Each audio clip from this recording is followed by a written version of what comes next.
and welcome back to Reading Club. So today I'm going to start a new book. It's called My Weird School, Miss Daisy is Crazy. So today I'm going to read you Chapter 1 and Chapter 2.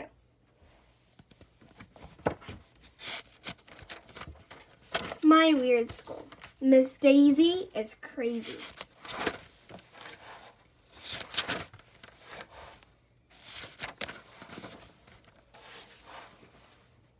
Chapter 1. I hate school. My name is AJ. I like football and video games, and I hate school. Our teacher, Miss Daisy, was taking attendance. It was the first day of second grade. Miss Daisy told everyone in the class to stand up, say our name, and say something about ourselves. All the kids laughed when I said I hated school, but there was nothing funny about it. I have learned a lot in my 8 years. One thing I learned is that there is no reason why kids should have to go to school. If you ask me, kids can learn all we need to learn by watching TV. You can learn important information like which breakfast cereal tastes best and what toys you should buy and which shampoo leaves your hair the shiniest. This is stuff that we'll need to know when we grow up. School is just this dumb thing that grown-ups thought up so they wouldn't have to pay for babysitters. When I grow up and have children of my own, I won't make them go to school. They can just ride their bikes and play football and video games all day. They'll be happy, and they'll think I'm the greatest father in the world. But for now, I wanted to let my new teacher, Miss Daisy, know from the very start how I felt about school. You know what, AJ? Miss Daisy said. I hate school too. You do? We all stared at Miss Daisy. I thought teachers loved school. If they didn't love school, why did they become teachers? Why would they ever want to go to school as a grown-up? I know that when I'm a grown-up, I'm not going to go anywhere near a school. Sure, I hate school, Miss Daisy continued. If I didn't have to be here teaching you, I could be home sitting on my comfortable couch watching TV and eating bonbons. Wow, we all said. What's a bonbon? Asked Ryan, a kid with black sneakers who was sitting next to me. Bonbons are these wonderful chocolate treats, Miss Daisy told us. They're about the size of a large acorn, and you can pop the whole thing right in your mouth so you don't need a napkin. I could eat a whole box of bonbons in one sitting. These sound delicious, said Andrea Young, a girl with curly brown hair. She was sitting up real straight in the front of the class with her hands folded like they were attached to each other. Miss Daisy seemed like a pretty cool lady for a teacher. Anybody who hated school and liked to sit around watching TV and eating chocolate treats was okay by me. Me and Miss Daisy had a lot in common. Maybe going to school wouldn't be so terrible after all. Chapter 2. Dumb Miss Daisy and Principal Klutz. Miss Daisy said it was time for us to clear off our desks and see how much we knew about arithmetic. If I gave you 58 apples and Principal Klutz took 28 of them away, Miss Daisy asked, how many apples would you have left? AJ? Who cares how many apples you would have left? I said. I hate apples. If you ask me, you and Principal Klutz can take all the apples away, and it wouldn't bother me one bit. You would have 30 apples, said that girl Andrea Young in the front of the class. She had a big smile on her face, like she had just opened all her birthday presents. Andrea Young thinks she's so smart. I hate arithmetic, I announced. You know what? Miss Daisy said. I hate arithmetic too. You do? We all said. Sure, I don't even know what you get if you multiply 4 times 4. You don't? I have no idea, Miss Daisy said, scratching her head and wrinkling up her forehead like she was trying to figure it out. Maybe one of you kids can explain it to me? Boy, Miss Daisy was really dumb. Even I know what you get when you multiply 4 times 4. But that smarty pants I know everything girl Andrea Young beat me to it and got called on first. If you put 4 crayons in a row, she told Miss Daisy as she put a bunch of crayons on the top of her desk, and you make 4 rows of 4 crayons, you'll have 16 crayons, see? Then she counted the crayons from 1 to 16. Miss Daisy looked at the crayons on Andrea's desk.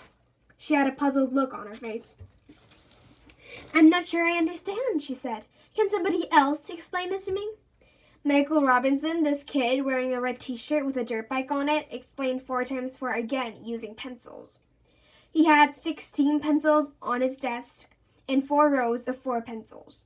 Miss Daisy still had a look on her face like she didn't understand. "What would happen if he subtracted half of the pencils?" she asked. Michael took away 2 of the rows of pencils and put them in his pencil box. "Then you would have 8 apples." "Then you would have 8 pencils," we all said. Andrea Young added, "Half of 16 is 8. Miss Daisy wrinkled up her forehead until it was almost like an accordion. She still didn't get it. She started counting the pencils on Michael's desk out loud and using her fingers. She got it all wrong.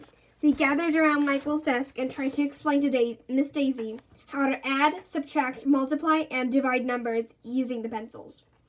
Nothing worked. Miss Daisy had to be the dumbest teacher in the history of the world. No matter how many times we tried to explain, she kept shaking her head. "I'm sorry," she said. "It'll take me a while to understand arithmetic. Maybe you can explain it to me more tomorrow. For now, we have to clean off our desks because Principal Klutz is going to come in and talk to us." I know all about principals. My friend Billy from around the corner, who was in 2nd grade last year, told me that the principal is like the king of the school. He runs everything. Billy says that if you break the rules, you have to go to the principal's office, which is in a dungeon down in the basement. Kids in the dungeon get locked up and are forced to listen to their parents' old CDs for hours. It must be horrible. Miss Daisy told us to be on our best behavior so Principal Klutz would see how mature we were. Finally, he walked into our room. "Welcome to the 2nd grade," he said cheerfully. "I'm sure we are all going to have a wonderful day together." Principal Klutz said a lot of stuff about the rules of the school. We're not allowed to run in the halls, and we're not allowed to chew gum, stuff like that. But I wasn't listening very closely because I kept staring at his head. He had no hair at all. I mean, none. His head looked like a giant egg. When Principal Klutz was all done telling us the rules of the school, he asked if anybody had any questions about what he had said. "Did all your hair fall out of your head?" I asked, "or did you cut it off?" Everybody laughed, even though I didn't say anything funny. Miss Daisy looked at me with a mean face. "Actually, it was both," Principal Klutz replied with a chuckle. "Almost all of my hair fell out on its own, so I decided to shave the rest of it off." "That's the saddest story I ever heard," said this girl named Emily, and she burst into tears. "Don't feel bad," Principal Klutz said. "It could have been a lot worse." "Ow," sniffled Emily. "Well, at least my brain didn't fall out of my head." We all laughed, even Emily. Principal Klutz was a pretty funny guy for a principal. "Any other questions? Do you have a dungeon down in the basement where you put the bad kids?" I asked. "Actually, the dungeon is on the 3rd floor," Principal Klutz replied. Nobody laughed this time. He quickly told us that he was just making a joke and he didn't even have a dungeon at all. Principal Klutz must have felt bad that we didn't think his joke was funny because he invited us all up to the front of the room to touch his bald head. We did, and that made everybody feel a lot better. Principal Klutz seemed to be nice, but a lot of people seem nice when you first meet them. Then later you find out that they are evil villains who plan to take over the world. I bet he was lying about the dungeon. So that's the end of this channel. I hope you enjoyed my readings, and if you did, please click many likes and subscribe Reading Club. So I'll come back later with a new and improved channel. Bye everybody, see you later!